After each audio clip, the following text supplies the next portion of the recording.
Vamos a hablar ahora del decreto de necesidad y urgencia, que recuerden ustedes cuando asumió Javier Milei y en un anuncio que se hizo en Casa Rosada, con la presencia del presidente y todos los ministros que componen el Gabinete Nacional, anunciaba en ese momento Javier Milei que se ponía en marcha una etapa de cambios en la Argentina, con una fuerte desregulación de la economía. Justamente era la firma del decreto número 70/2023, el que fue denominado luego como el decreto de necesidad y urgencia del gobierno de Javier Milei para desregular la economía. En ese momento, el presidente de la Nación apuntaba concretamente a buscar una suerte de impacto, de shock, en la sociedad y en particular en la economía argentina. Evidentemente que esto generó, obviamente, una gran cantidad de adhesiones. Pero en el marco de todo esto, mientras tanto, se tenía que discutir el tema del salario mínimo vital y móvil.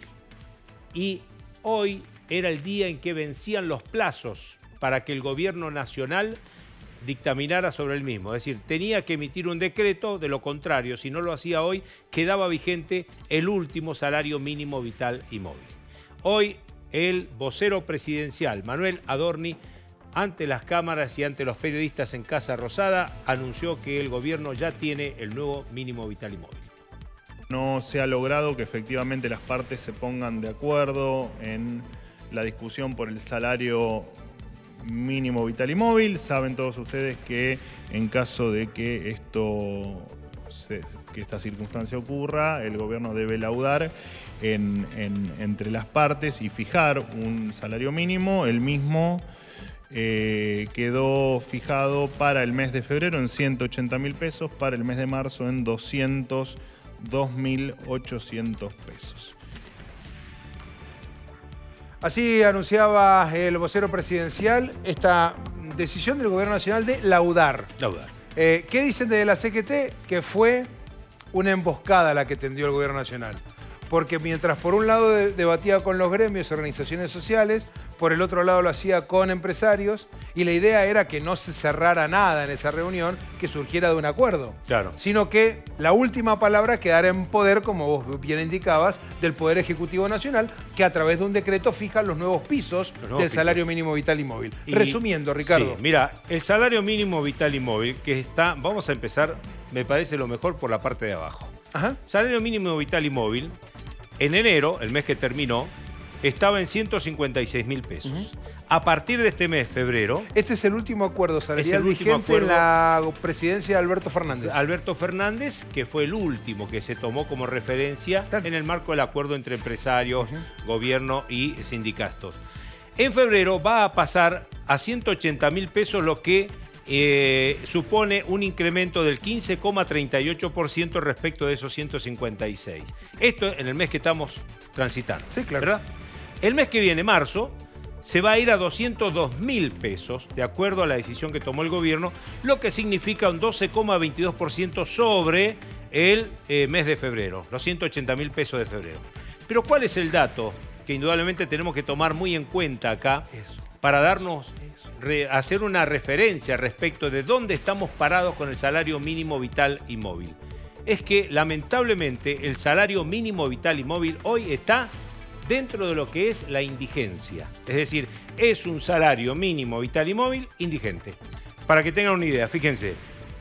La canasta básica alimentaria, que es la que marca la línea de indigencia. Exactamente, está hoy en 285.561 pesos. Es decir, ni siquiera en marzo, el salario mínimo vital y móvil va a alcanzar a esa canasta básica alimentaria, que encima va a seguir creciendo, indudablemente por efecto de la inflación. Es decir, todos los meses sigue creciendo. Pero está muy lejos, está prácticamente a casi 3 salarios mínimo vital y móvil de lo que es la canasta básica total, la que incluye absolutamente todo lo que comprende a los gastos mensuales de una familia. Perdón, te voy a rectificar. Aquí no está incorporado el alquiler. y a una familia de 4 integrantes, ¿no? ¿Se entiende?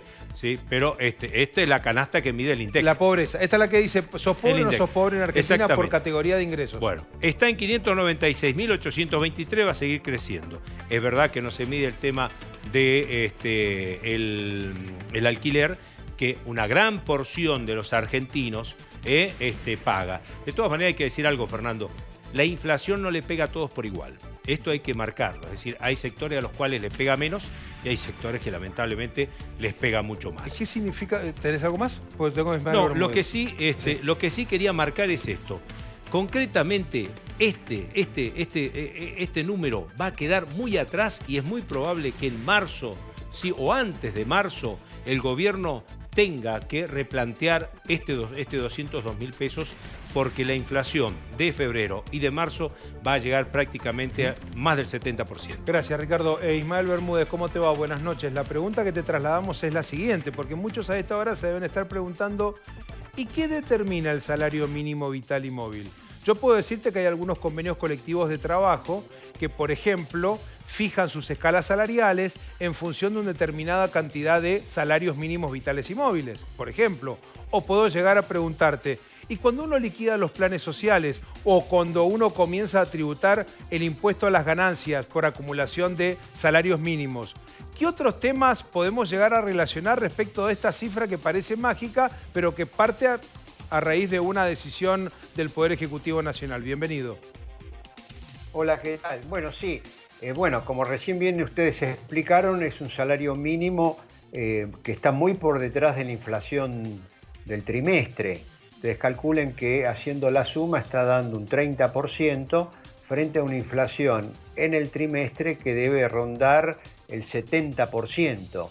O sea, hay una caída muy fuerte del salario mínimo en relación a las necesidades básicas del trabajador, y se suma a las caídas que ha tenido el salario mínimo con Alberto Fernández y con Mauricio Macri. Ahora, ¿cuál es el tema que hay aquí? En primer lugar está el tema del plan Potenciar Trabajo. Ajá.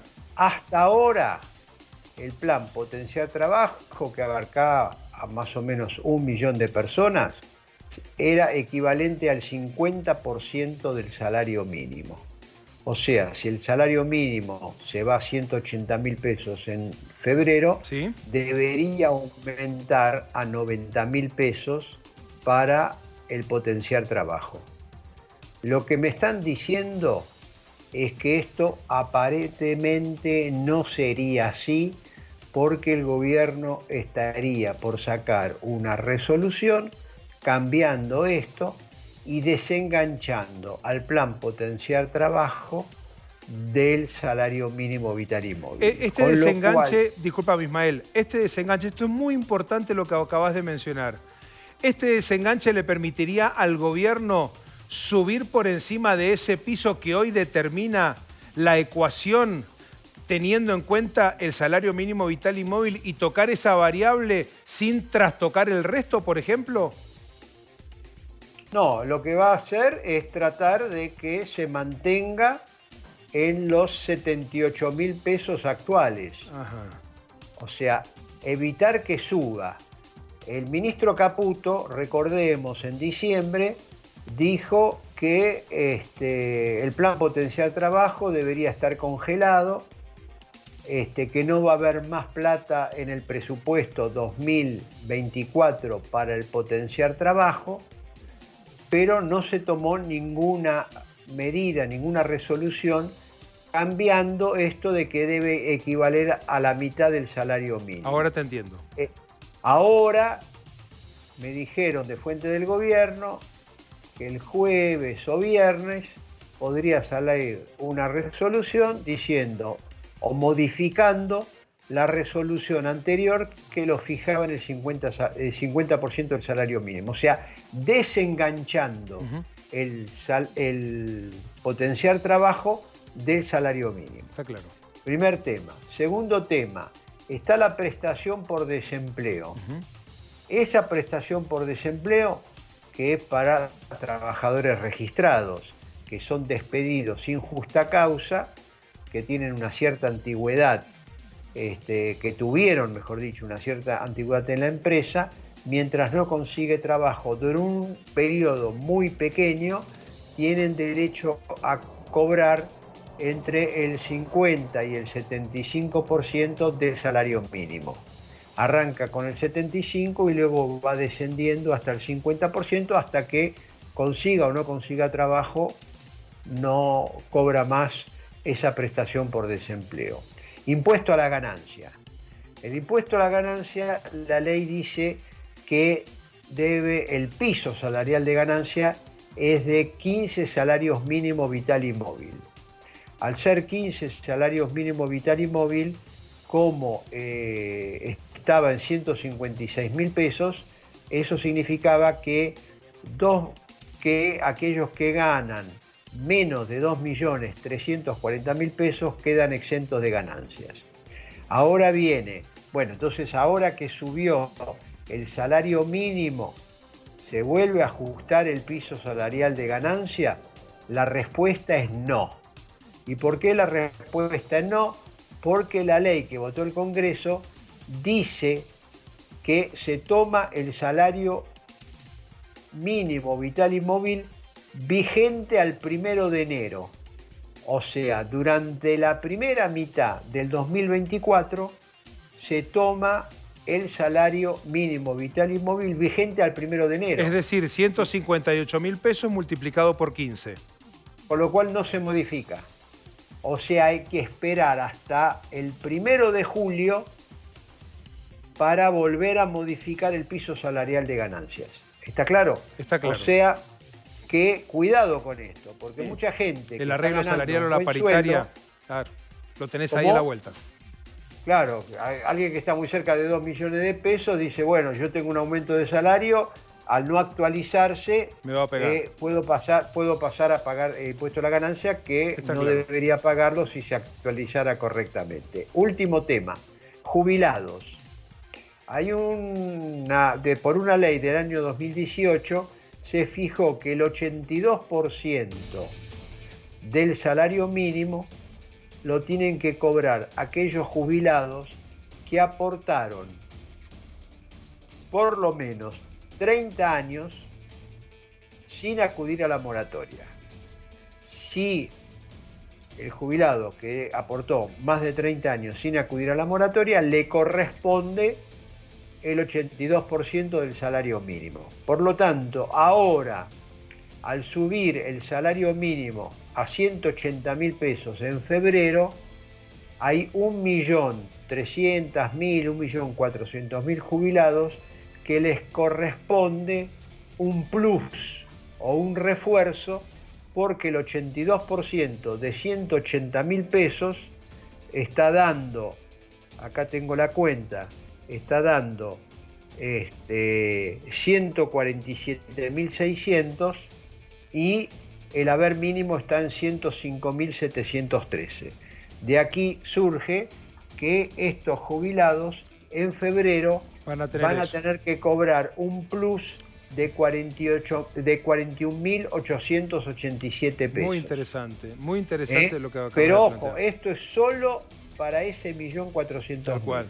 Los que ganan la mínima y se jubilaron por moratoria, no le corresponde. Los que cobran la pensión no contributiva por invalidez, no le corresponde. Los que cobran la PUAN, no le corresponde. Y lógicamente los que ganan más de el salario mínimo, tampoco. El haber mínimo tampoco le corresponde. Señor, ha sido clarísimo. Profe, un abrazo grande, buenas noches. Buenas noches a todos, suerte.